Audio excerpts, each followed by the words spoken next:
오늘 말씀드릴 주제는 브릭스 회담, 저 머나먼 남아프리카 공화국에서 8월 22일부터 24일까지 진행되는 브릭스와 관련된 이야기를 좀 해보려고 합니다. 이제 브릭스 같은 경우는 이제 회원국이 이제 5개죠. 브라질, 러시아, 그 다음에 인도, 중국, 그리고 마지막으로 이제 남아프리카 공화국. 2023년 그 브릭스 회담에 있어서의 가장 핵심 주제는 뭐냐? 회원국을 좀 늘리는 방안에 대해서 논의가 이제 많이 미리부터 진행이 좀 되고 있었습니다. 사실 브릭스는 그 이름에서 볼 수 있듯이 딱 5개 국가의 이제 연합 협의체 같은 이제 그런 상황인데, 이것들을 지금 대폭 늘려보자라는 이야기가 5개 국가들 사이에서 좀 나오고 있습니다.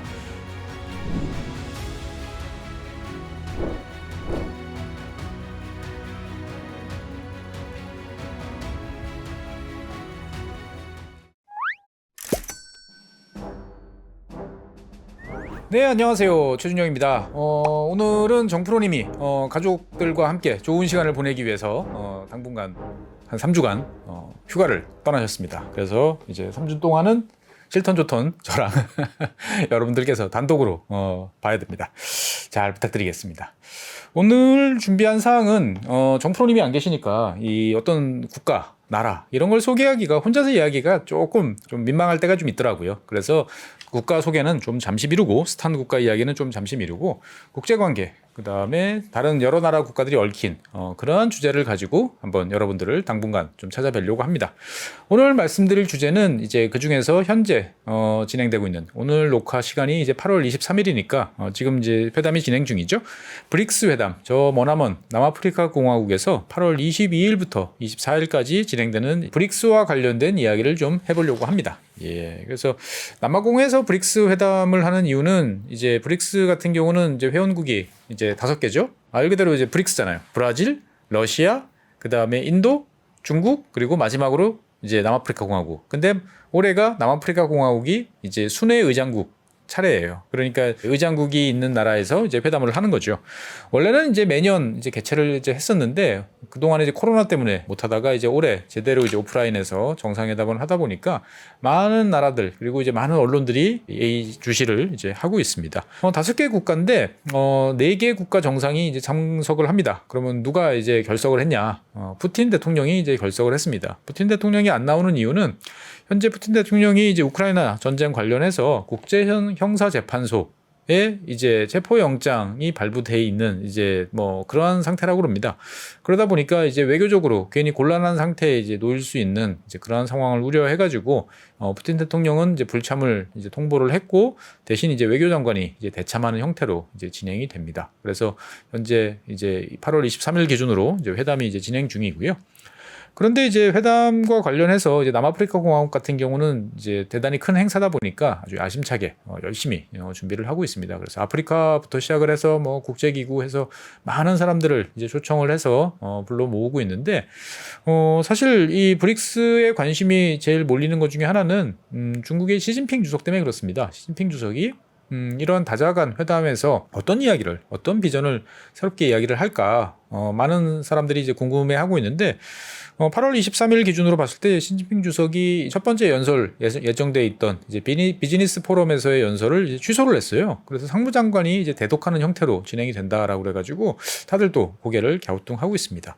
어쨌거나 오늘은 그래서 브릭스와 관련된 이런저런 이야기를 좀 해보려고 그래요. 여러분들은 브릭스라는 단어 뭐 다들 잘 아시겠지만 들으시면 어떤 느낌이 드나요? 반미국가 모임? 아니면은 뭐 새로운 투자국? 저는 참 이 브릭스라는 이름을 들으면 그 시절 참 좋았다. 아련한 그런 기억들, 아쉬움 뭐 이런 것들이 많이 이제 생각이 듭니다.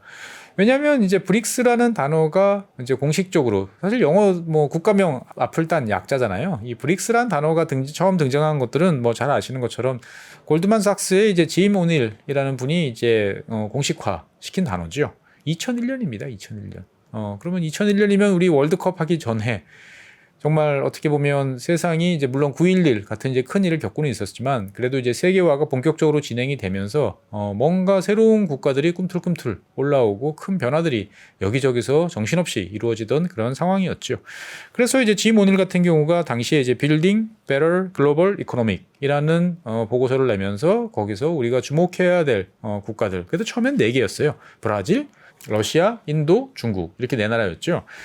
그래서 이제 이 짐 오닐 같은 경우는 이제 브릭스의 개념을 만든 아버지 같은 분이다라고 이야기를 합니다. 최근까지 이제 활발한 활동을 하다가 요즘에는 이제 잠시 이제 은퇴하는 컨셉으로 들어가시나 이런 생각이 드는데, 사실 이 브릭스라는 컨셉 이 명칭은 이 짐 오닐과 함께 활동을 하던 이제 루파 프루쇼 타만이라는 이 여성분께서 이제 만든 단어다라고 그럽니다. 그러니까 실제로 저작권은 이제 짐 오닐이 아니고 루파 프루쇼 타만 이분이 이제 가지고 있는 게 사실 맞다라고 이야기를 합니다. 이 프루쇼 타만 이분은 이제 그 골드만삭스에서 이제 일을 했었고 이제 인도 분이죠. 그래서 지금도 이제 인도 경제 뭐 중앙은행 이런 곳에서 여러 가지 활동을 하고 계신 것으로 이제 알고 있어요.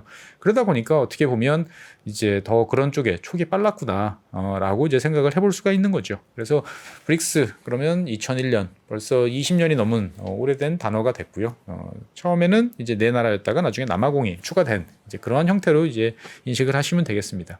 그래서 잘 보면 대륙별로 대표 주자들이 한 명씩 있는 이제 그런 셈이죠. 그런데 이제 이런 브릭스는 처음에 이제 미국을 중심으로 한 서방 투자자들이 새로운 먹거리, 새로운 투자처로서의 개념으로서 이제 등장을 했는데, 이것이 시간이 지나면서 점점 이들 국가들 사이에 유대가 강화되고 어떤 국제 공동체, 친한 협의체 같은 쪽으로 점점 발전하기 시작을 합니다. 그렇게 만든 주인공은 누구냐? 이번 회담에 불참하신 푸틴 대통령입니다. 푸틴 대통령은 2006년 9월 달에 유엔 총회에서 이제 연설을 합니다. 보통 이제 9월 달 정도가 이제 총회가 개최되고 이런저런 연설할 기회가 많은데, 그때 푸틴 대통령이 이 브릭스 국가들끼리 한번 모여서 뭔가 국제 현안에 대해서 이야기를 해보고 새로운 여러 가지 발전 방안에 대해서 이야기를 해보는 게 좋지 않겠냐라는 식으로 제안을 합니다. 뭐 당시에 2006년 같으면 푸틴 대통령이 한창 상종가를 달릴 때였죠. 여러 가지 새로운 지도자, 그다음에 러시아를 부활시킨 사람, 그러면서도 또 다양한 가치에 대해서 인정하는, 그래서 상당히 이제 인기가 좋은 이제 그런 시점이었죠. 그래서 푸틴 대통령이 이런 제안을 하니까 1차 강요회의, 이제 외교부 장관들이 모여서 이제 회의를 하고, 그리고 이제 3년 후인 2009년 6월 달에 첫 번째 정상회담을 이제 개최를 하게 됩니다. 그래서 이때서부터 이제 브릭스라는 것들은 이제 단순한 뭐 그 투자하기 좋은 신흥 국가들을 묶어놓은 그런 경제적 개념에서 벗어나서 정치 공동체, 국가 간의 이제 협의체 같은 정치적 색깔을 이제 띠기 시작을 합니다. 그래서 첫 번째 정상회담에는 이제 신흥시장 경제, 자기들이 다 신흥시장이었으니까 신흥시장 경제, 그 다음에 개도국의 공동이익 이런 것들을 위해서 우리가 머리를 맞대고 한번 협의해서 잘 진행해보자 라는 쪽으로 이야기가 이제 됐습니다.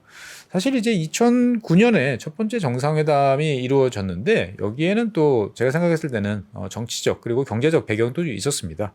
왜냐하면 이제 2008년에 글로벌 금융위기 때문에 전 세계가 이제 휘청했었죠. 그러면서 많은 국가들이 미국 주도의 세계화에 대해서 여러 가지 생각을 했었고, 뭔가 새로운 방안, 새로운 대안을 좀 모색해봐야 되지 않겠냐라는 그러한 흐름들이 되게 강했던 그런 시절이죠. 다른 한편으로 보면 그 글로벌 금융위기에서 세계가 그나마 헤쳐나오는데 가장 결정적인 역할을 했던 나라가 중국이죠. 중국이 미친 듯이 돈을 풀고, 물론 대한민국도 미친 듯이 돈을 풀었죠. 그 덕택에 이제 잘 빠져나올 수 있었는데, 당연히 이제 그 글로벌 금융위기를 일으킨 미국이라는 나라가 주도하는 질서, 이런 것들이 과연 지속 가능하겠느냐, 우리가 따라가는 것이 맞느냐 라는 질문에 대해서 어떻게 보면은 원래서부터 약간 결이 달랐던 나라들끼리 모여서 한번 새롭게 이야기를 해보자 라고 이야기를 했던 것이 본격적인 정치 기구화의 길을 걷기 시작했다라고 보면 되겠습니다. 그래서 이제 이 브릭스 같은 경우는 이제 표면적으로는 개방성, 그리고 실용주의, 연대, 그리고 중립성 등을 이제 모토로 내세우고 있어요. 뭐 특정한 국가들을 우리가 배제하거나 특정 세력을 중심으로 똘똘 뭉치거나 그런 게 아니고, 말 그대로 개도국들을 모아서 새로운 여러 가지 논의를 해보는 그러한 기구다라고 이야기를 하고 있고요. 그 다음에 이제 만장일치로 이제 모든 것을 결정하는 것을 원칙으로 하고 있습니다. 뭐 5개 나라 정도니까 사실 만장일치가 맞죠. 여기서 다수결 할 필요는 사실 없다고 생각이 되어집니다. 그래서 이렇게 이제 2009년서부터 정상회담을 시작을 했으니까 지금 벌써 이제 14년 정도가 이제 지났는데, 올해 정상회담에, 브릭스 정상회담에 대해서 이제 관심이 많은 이유는 이제 몇 년 만에, 오래간만에 했던 것도 있고요. 다른 한편으로 보면 브릭스 국가들의 영향력, 덩치 이런 것들이 점점 커지고 있다라는 점들이 되게 크게 작용을 하고 있습니다. 브릭스 국가들 5개 국가를 묶으면 전 세계 GDP의 이제 PPP 기준으로 보면 실질로 환산해 보면 한 27% 정도를 차지하고요. 전 세계 인구의 42%, 뭐 중국인도 들어가니까 당연히 그렇게 되죠. 전체 인구의 42% 정도, 그 다음에 전체 지구 육지 면적의 26%를 차지하는, 어떻게 보면 정말 글로벌 덩치 큰 나라들끼리 모여서 뭔가 이야기를 하는 이제 그러한 곳이다 보니까 당연히 관심이 많아질 수밖에 없죠. 그래서 실제 지금 화면에 보시는 것처럼 이제 GDP가 차지하는 비중을 전 세계에서 여러 공동체별로 한번 비교를 해본 겁니다. 이코노미스트지가. 그래서 G20, G7, EU, 브릭스 이렇게 4개를 비교를 해봤는데 뭐 중국도 포함되고 우리도 포함된 G20 같은 경우가 비슷한 추세를 이제 이어가고 있는 데 비해서 미국을 중심으로 한 G7 같은 경우는 지난 1990년대 이후부터 계속 비중이 이제 하락을 해서 2028년 정도 되면 한 40% 정도까지 떨어질 것으로 이제 예측이 되고 있는 거죠. EU 같은 경우도 이제 20% 밑으로 떨어질 것이 확실시 되고 있는 거죠. 그에 비해서 이제 브릭스 같은 경우는 주로 이제 중국의 성장 그리고 이 인도의 성장이 힘입은 거지만 20%를 넘어갈 거다라고 이야기를 이제 하고 있습니다. 이미 2015년을 전후해서 벌써 브릭스는 이제 EU의 경제 규모를 추월한 이제 그러한 상태라는 거죠. 그래서 이러한 점점 덩치가 커진 공동체에 대한 이제 관심이 많아졌고요. 다른 한편으로 보면 이제 국제 정치 상황도 이제 브릭스에 모이는 국가들이 이제 어떤 움직임을 보일지에 대해서 관심이 높아질 수밖에 없는 그런 상황인 거죠. 뭐 대표적으로 이제 러시아 같은 경우는 일단 전쟁 중이니까 뭔가 더 많은 친구들을 이제 찾아야 되는 거죠. 국제적인 미국 중심의 제재에 계속 노출돼 있는 상태다 보니까 자기와 함께 있을 수 있는 국가들, 그중에서 브릭스 국가들 같으면 덩치도 크고 지역 대표성도 있으니까 뭔가 여기에서 좋은 이야기를 좀 듣고 싶은 생각들이 많은 거고요. 중국 같은 경우는 최근에 이제 미국이 서방 동맹국들을 결속시켜가지고 중국 포위망을 구축하는 움직임들이 이제 가속화되고 있다 보니까 여기에 뭔가 반격을 꾀해야겠다라는 생각이 이제 강해질 수밖에 없는 거죠. 그런데 이제 중국 입장에서 봤을 때는 본인이 가입해 있는 여러 기구들을 쭉 놓고 봤을 때 뭐 G20 같은 경우는 본인도 가입해 있지만 서방 국가들, G7 국가들이 다 당연히 들어가 있고 미국의 동맹국들, 뭐 대한민국이나 이런 국가들이 많이 들어가 있다 보니까 중국의 입장을 전적으로 활용하기에는 좀 버거운 이제 그런 면이 있는 거죠. 그러면 이제 중국이 주도하는 뭐 상하이 협력기구 이런 곳 같은 경우도 되게 좋긴 하지만 문제는 여기 같은 경우는 철저하게 유라시아 국가들 중심으로 뭉쳐 있기 때문에 지역적인 목소리밖에 나올 수가 없는 거죠. 즉 글로벌한 목소리를 내기에는 좀 적합하지 않다라고 판단을 했는데, 그런 면에서 봤을 때는 브릭스가 중국이 처한 입장에서 봤을 때 활용하기 딱 좋은 그러한 기구다라는 점은 분명한 거죠. 왜? 브라질은 남미, 그 다음에 남아공은 아프리카. 어떻게 보면 남미와 아프리카라는 지역 대표성을 가진 그러한 국가. 그 다음에 이제 인도라는 그 중국과 더불어서 서방 국가와는 일정 부분 거리를 두고 있는 새로운 세력이 포함되어 있는, 그러면서도 딱 5개 나라밖에 없으니까 이야기하기가 간명하잖아요. 그러니까 이제 중국 같은 경우도 브릭스에 공을 이제 많이 들이고 있습니다. 그래서 이제 2023년 브릭스에서 논의된 주제, 뭐 이 녹화를 하고 있는 상황에서는 이제 아직 결론이 어떻게 나왔을지 모르겠습니다만 몇 가지 주요한 이슈들이 있었어요. 그래서 거기에 대해서 한번 정리를 해보도록 하겠습니다. 2023년 그 브릭스 회담에 있어서의 가장 핵심 주제는 뭐냐? 회원국을 좀 늘리는 방안에 대해서 논의가 이제 많이 미리부터 진행이 좀 되고 있었습니다. 사실 브릭스는 그 이름에서 볼 수 있듯이 딱 5개 국가의 이제 연합 협의체 같은 이제 그런 상황인데, 이것들을 지금 대폭 늘려보자라는 이야기가 이 회원국 5개 국가들 사이에서 좀 나오고 있습니다. 그래서 이제 넓게 잡아보면 한 40개까지 되고요. 그 다음에 정말 내가 이번에 꼭 브릭스에 난 좀 가입하고 싶어 라는 강한 의지를 보이는 국가들을 꼽아보면은 한 18개 정도라고 이제 이야기가 됩니다. 뭐 언론 보도마다 조금씩 다른데 제일 이야기가 많이 나오는 국가들을 살펴보면 일단 중동 지역에서는 사우디아라비아. 사우디아라비아? 맞습니다.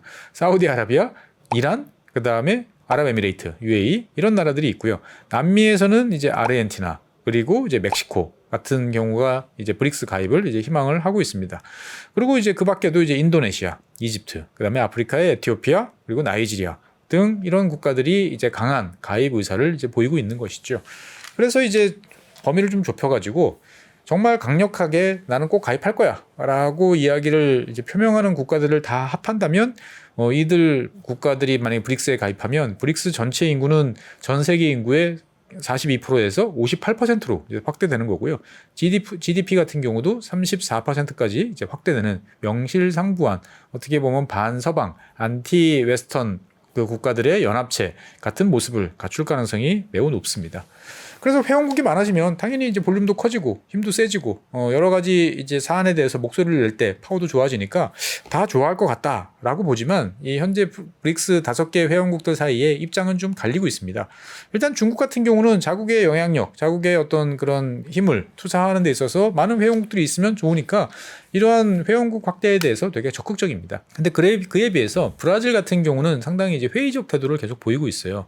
그러니까 브라질 같은 경우는 이들 국가들이 한꺼번에 들어오면 지금 브릭스가 뭐 사무국이 제대로 잘 갖춰져 가지고 어떤 막 움직이는 것도 아닌데 갑자기 많은 국가들이 들어오면 논의 구조만 더 애매해지는 거 아니냐. 그래서 일단 적극적으로 가입하는 국가들은 파트너 국가 이런 식의 명칭을 부여해서 일단 이야기는 하되 핵심은 기존 5개 국가를 유지하는 게 어떻겠느냐라고 이야기를 하고 있습니다. 즉 브라질 입장에서 봤을 때는 브릭스라는 자리에 나서서 어떻게 보면 남미 대륙의 대표로서 전 세계 주목을 받는 이런 것들을 즐기고 있는데 뭐 아르헨티나라든지 그 인도네시아라든지 다른 나라가 들어오면 이게 아무래도 이제 분산이 되고 원오브 댐으로 좀 낮춰질 것 같은 그러한 불안감들이 좀 있는 거죠.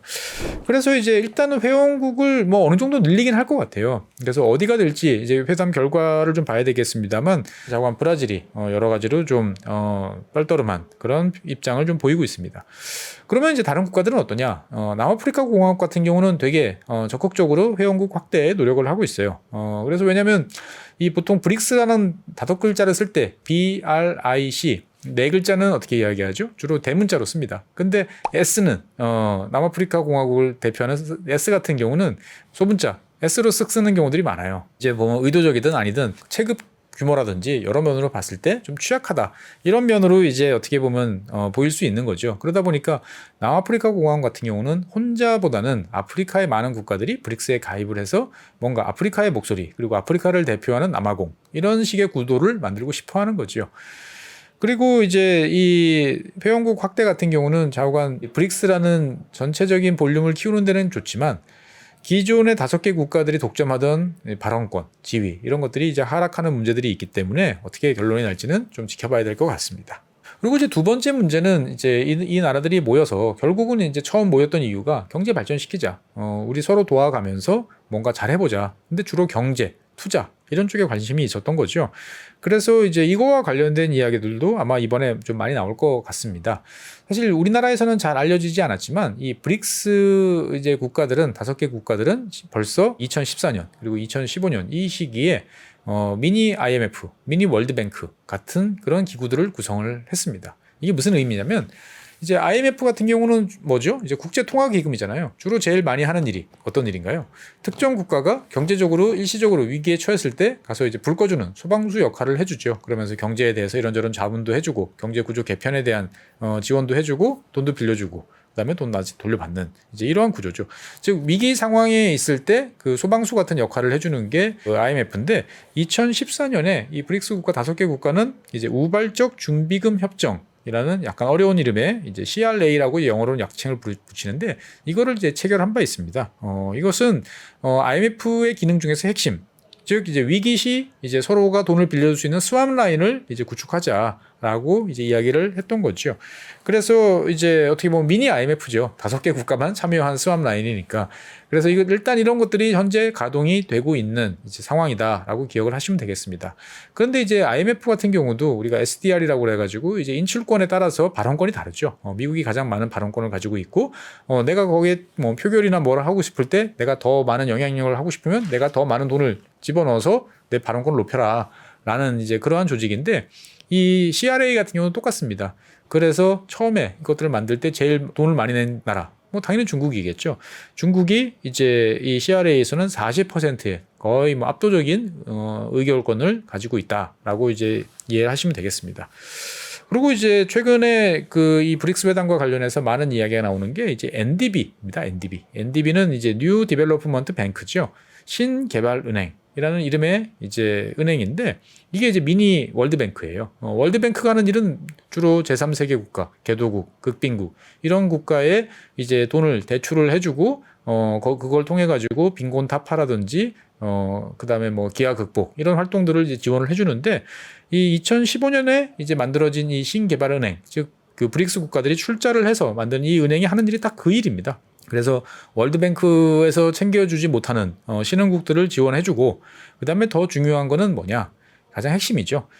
금융권에 있어서의 달러화를 대체하는 어떠한 새로운 체계를 만들어 보자라는 것이 이 NDB의 이제 핵심입니다. 즉, 이 주로 5개 나라들이 우리 돈을 가지고 서로가 거래를 확대를 하고 이걸 다른 나라에 빌려주고 이런 식으로 가면 어떻겠느냐라는 컨셉에서 출발을 했던 거죠. 2015년에 만들었으니까 지금 벌써 이제 8년째 되고 있는 기구입니다. 본부는 이제 상하이에 위치를 하고 있죠. 당연히 이제 중국 목소리가 클 수밖에 없다라고 보시면 되겠고요. 자본금은 이제 100억 달러로 이제 시작을 했습니다. 그래서 5개 국가들이 당연히 처음에 이제 가입을 했었고요. 그 다음에 여기서 시행되는 여러 사업에 참여하고 싶은 나라가 많다 보니까 2021년, 2년 전에는 방글라데시, 그 다음에 UAE, 이집트 이런 나라들이 이제 가입을 했습니다. 이 세 나라 입장을 보면 UAE 같은 아랍에미레이트 같은 경우는 주로 이제 돈을 빌려주는 나라가 될 것 같고, 그 다음에 방글라데시나 이집트 같은 경우는 돈을 대출받는 이제 그러한 입장을 위해서 아마 가입을 했던 것 같습니다. 그리고 현재는 이제 우루과이가 이제 가입을 이제 진행 중에 있고요. 그 다음에 아프리카의 알제리, 그 다음에 중미의 온두라스, 그 다음에 다시 아프리카의 뭐 짐바브웨, 그리고 중동의 사우디 이런 나라들도 가입해볼까? 이 NDB에 들어가 볼까라는 생각들을 이제 표시를 하고 있습니다.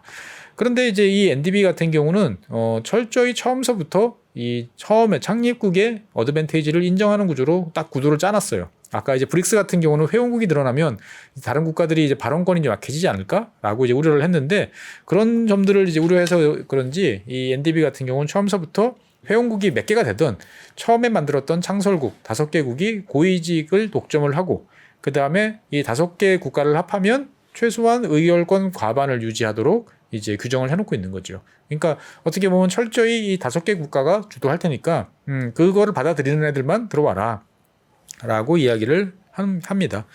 그래서 이제 이 NDB와 관련돼서 올해 브릭스에서 논의될 것들은 대출 규모를 늘리고 현지 통화에 대한 활용을 또 높이자라는 이야기들이 많이 나올 것 같아요. 그래서 실제로 보면 현재 나오는 이야기들이 2026년, 그러니까 3년 후죠. 현재 이 NDB가 대출을 해주고 있을 때 어떤 통화로 대출을 해주느냐를 보면 한 22% 정도만 이제 현지 통화로 이제 대출이 되는데, 이거를 30%까지 늘려보자라고 이야기를 이제 하고 있습니다. 실제로 이제 이 브릭스 국가들은 이 NDB를 통해서 채권 발행을 해서 여러 가지 또 자금을 모아서 다른 국가들을 지원해주는 그런 역할도 하고 있는데, 중국 같은 경우가 짭짤하게 잘 활용을 하고 있습니다. 그래서 중국 같은 경우는 중국이 이제 이 NDB를 통해서 발행하는 채권은 그 판다 본드라고 이제 부릅니다. 중국이 이제 판다가 이제 제일 유명하니까 이제 그렇게 부르는 거죠.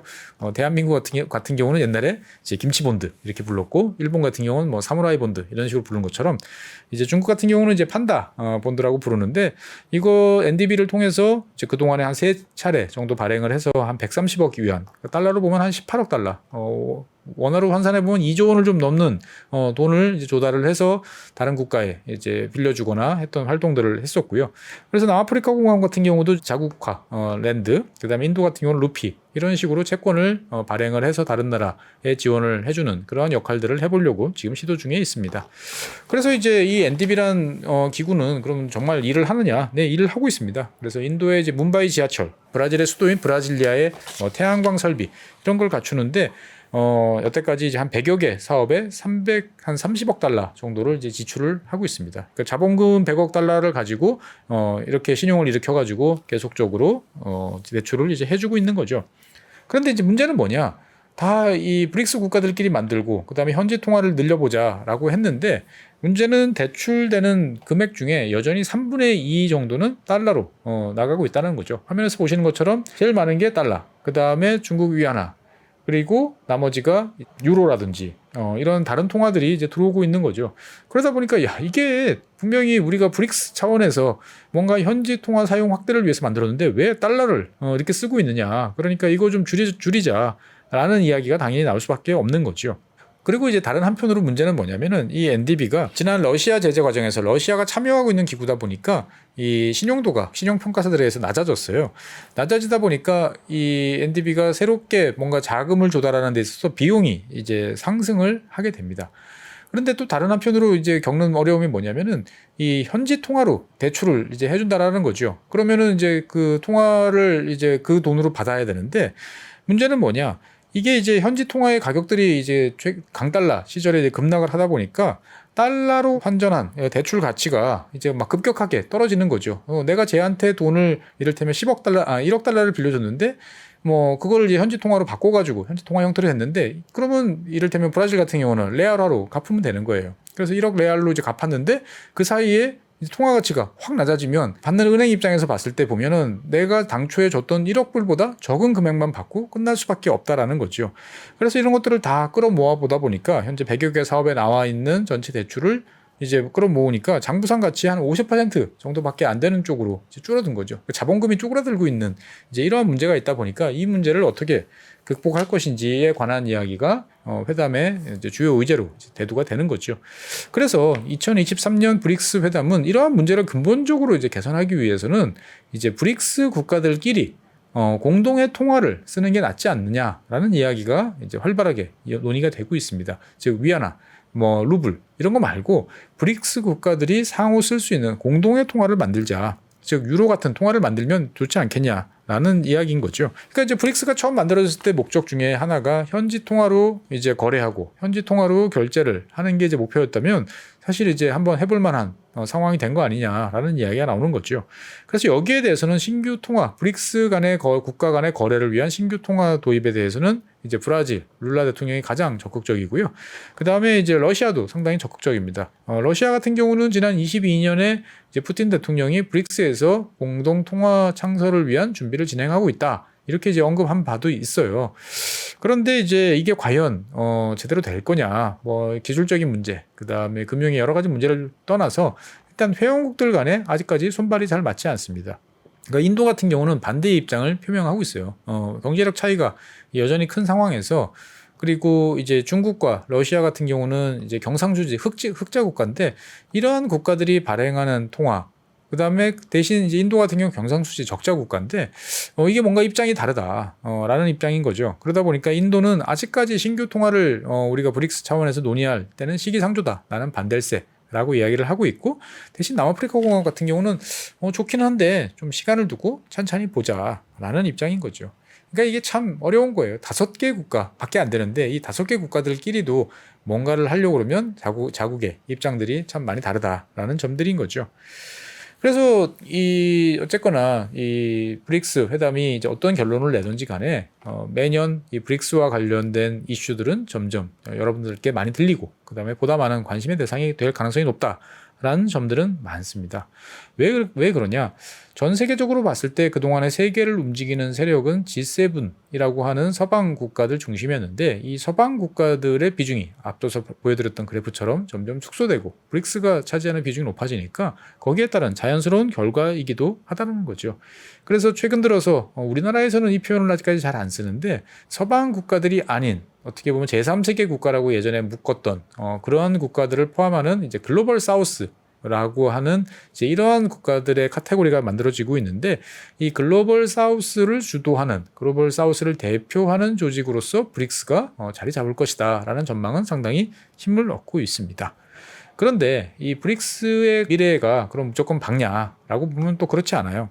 일단은 첫 번째 문제는 이제 이 브릭스 국가들 간의 이 체격, 덩치 차이가 너무 크다라는 거죠. 경제적으로 봤을 때 이 브릭스 국가들의 GDP에서 1등은 당연히 중국입니다. 중국이 차지하는 비중이 2001년 이 브릭스 국가가 처음 이제 등장했을 때만 해도 계산해 보면 중국이 한 47%였는데 지금은 70%예요. 그러니까 이 5개 국가가 모였지만 사실은 중국의 경제력에 전적으로 의존하는 그러한 이제 기구가 되고 있다라는 것들이 있죠. 그리고 상호 무역을 이제 하자라고 하는데 상호 무역 규모도 이제에서 차지하는 중국의 비중이 69%로 이제 늘어났어요. 원래 55%에서. 그러면 이 오고 가는 때 자국 통화로 하자 그러면 당연히 뭐 새로운 통화를 만드는 것도 방법이지만 그냥 위안화 쓰면 안 돼? 라는 이야기가 힘을 얻을 수밖에 없고 거기에 대해서 다른 4개 국가들은 약간은 떨떠름한 그런 입장을 볼 수밖에 없는 거죠. 그리고 이제 내부적으로도 입장이 이제 많이 다를 수밖에 없습니다. 그러니까 이제 GDP 격차, 당연히 중국이 제일 크고 그다음에 러시아인데 인도 같은 경우는 매우 작은 이제 덩치, 경제적으로 봤을 때는 매우 덩치가 작고요. 그다음에 무역 수지도 앞서 말씀드린 것처럼 중국, 러시아 같은 경우는 흑자, 그다음에 나머지 국가들은 적자. 여기에 따른 입장 차도 있고, 그다음에 자원을 수출하는 나라, 뭐 러시아나 브라질, 그다음에 뭐 인도, 중국, 남아프리카 공항 같은 경우는 뭐 수출도 하고 수입도 하다 보니까 뭔가 이 서로가 입장이 다른 경우들도 이제 많이 있습니다. 더 큰 문제는 이제 공동의 통화를 만들자, 이런 거창한 이야기를 하려고 그러면 기존에 자국의 통화 발권력 그리고 이제 통화 정책 이런 것들을 일정 부분 내놔야 되는 거죠. 우리가 EU의 사례에서 보는 것처럼. 그런데 이들 국가들이 과연 그럴 것이냐? 뭐 이를테면 뭐 이름을 뭐라고 할지 모르겠습니다만 브릭이라고 할까요? 새로운 통화를 만들었어. 그러면 통화량을 유지를 하고 전체적인 호흡을 맞춰야 되니까 중국 같은 경우가 요번에 통화 발행량을 좀 줄여라고 브릭스에서 이야기를 하면 중국 인민은행이 그걸 들을까요? 제가 봤을 때는 안 들을 것 같아요. 그러다 보니까 이제 쉽지 않은 문제다. 이제 그런 문제도 있고요. 다른 한편으로 보면 이제 중국이 아무래도 제일 목소리가 크고 그다음에 러시아가 여기 가세를 하다 보니까 브릭스라는 기구는 점점 가면 갈수록 이제 반미, 반서방적인 색깔들이 좀 강해지고 있어요. 이런 국가들끼리 모인 동맹, 연맹 아니냐라고 이제 보는데 여기에 대해서 이제 남아공 같은 경우는 상당히 좀 부정적인 입장을 보이고 있어요. 왜? 남아공 같은 경우는 이제 유럽 지역을 중심으로 한 서방 국가 투자들이 되게 많이 이루어지고 있고 그러다 보니까 이제 이걸 뭐 굳이 반서방, 반미 이거 뭐 이렇게 볼 필요는 없다라는 거죠. 그런 단체에 내가 껴있는 것들을 뭐 좋아할 리는 없는 거고 브라질 역시도 이제 미국의 영향력 축소에 대해서는 동의하지만 친서방 국가들, 친서방 노선을 또 추진하고 있기도 해요. 왜? 브라질 같은 경우는 해외에서 아직까지 많은 투자를 받아야 되는데 이왕이면 많은 국가, 특히 이제 유럽 국가들로부터 많은 투자를 받고 싶으니까 굳이 뭐 우리가 나서서 중국 옆에 서서 반서방, 반미 이런 걸 높여봐야 얻을 이득이 없다라는 거죠. 또 인도 역시도 모두랑 잘 지내고 싶은 욕구가 있으니까 굳이 이제 여기에 대해서 중국 옆에 바싹 서 있는 그런 모습들을 보이고 싶어 하지는 않습니다. 그래서 이제 인도 같은 경우는 중국 영향력 확대를 이제 경계한다라고 이제 보시면 되겠습니다.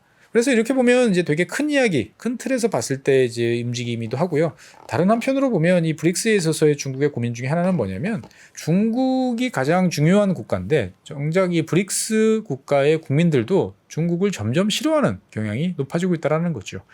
그래서 남아프리카 공화국 같은 경우는 당신은 중국을 좋아하십니까? 싫어하십니까? 라는 질문에 대해서 2019년에 35%의 국민들이 나는 중국에 대해서 부정적인 감정을 갖고 있어요. 라고 대답을 했는데 시간이 이제 한 4년쯤 지나니까 40%로 확대된 거죠. 35%, 40%, 5%가 이제 증가를 했습니다. 브라질 같은 경우는 2010년에 이제 27%였는데 지금은 48%로 이제 대폭적으로 확대됐고 인도 같은 경우도 46%에서 67%로 지금 이제 확대돼 있는 이제 그러한 상황이라는 거죠. 즉 중국이라는 나라가 주도적 역할을 할 수밖에 없는 그러한 상황인데 문제는 이 브릭스라는 5개 국가 중에 중국을 제외한 나머지 국가들에서 중국에 대한 부정적인 입장, 견해 이런 것들이 높아지고 있다는 거죠.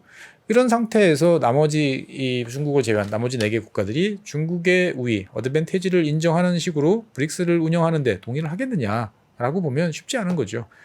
이렇게 했다가는 어떻게 보면 국내 정치적으로 큰 위기에 이제 내몰릴 수 있다라고 이제 보기 때문에 사실 참 G7을 대체하는 어떻게 보면 G7과 맞서는 브릭스 구도상으로 보면 참 괜찮은데 하나의 어떤 협의체로서 제대로 기능을 할 때까지는 좀 더 많은 시간이 걸리지 않을까라고 생각이 되어집니다. 그래서 어쨌건 2023년 브릭스 회담은 오래간만에 이제 다 모여서 하는 회담이다 보니까 많은 관심을 받고 있고요. 여기서 논의되는 여러 가지 주제들, 회원국 확대라든지 또 중국이 희망하는 여러 의제들이 있는데 이런 것들이 잘 처리될 것이냐에 따라서 브릭스 국가들 사이에서의 관계, 그다음에 중국의 다음 행보 이런 것들이 많이 엇갈릴 가능성이 있을 것 같습니다. 그래서 일단은 좀 지켜봐야겠죠. 네, 그래서 이 브릭스라는 어떻게 보면 참 옛날에 브릭스 펀드 이런 생각들 많이 납니다. 20년 전이었는데 그 당시 투자하셨던 분들 돈 많이 버셨나요? 잘 모르겠습니다. 그래서 어쨌건 세계는 이제 분명히 미국과 유럽이 중요한 국가긴 하지만 이 중요한 국가들을 대체하거나 아니면 이들과 맞설 수 있는 뭔가를 만들고자 하는 흐름들이 면면이 이어지고 있다라는 점들은 여러분들께서 좀 기억을 하시면 좋겠고요. 그러한 것들이 일단은 브릭스라는 형태로 나타나고 다른 한편으로 보면 기존에 있던 여러 국제기구 하에서도 다양한 모습으로 나타나고 있다라는 정도로 이야기를 정리해 볼 수 있을 것 같습니다. 네, 오늘은 이렇게 해서 정프로님 없이 혼자서 한번 브릭스에 관련된 이야기를 해봤습니다. 다음 시간에는 그러면 이제 브릭스 말고 또 이러한 움직임이 나타나는 여러 기구들, 단체 이런 것들이 있느냐라는 궁금증이 계실 텐데 거기에 대해서 이야기를 계속 이어가 보도록 하겠습니다. 네, 지금까지 시청해주신 여러분 대단히 감사하고요. 다음 주에 다시 찾아뵙도록 하겠습니다. 대단히 감사합니다. 복잡하고 어렵게 느껴지는 재무제표와 용어들, 친절한 투자 멘토 사경인 마스터가 매주 새로운 콘텐츠로 알기 쉽게 설명해드립니다. 재무제표 분석과 포트폴리오 구성, 뭐 양대 재무제표라고 그러면 대차대조표랑 손익계산서가 있거든요. 매수 매도 방법, 이때 사는 게 좋겠네, 이렇게 사면 좋겠다. 근데 이렇게 살려면 뭘 해야 되냐면요, 나머지 3분의 1은 놔둬봅니다. 어디까지 가는지. 실전 투자 팁까지 알려드립니다. 오직 3프로 멤버십에서만 만나실 수 있습니다.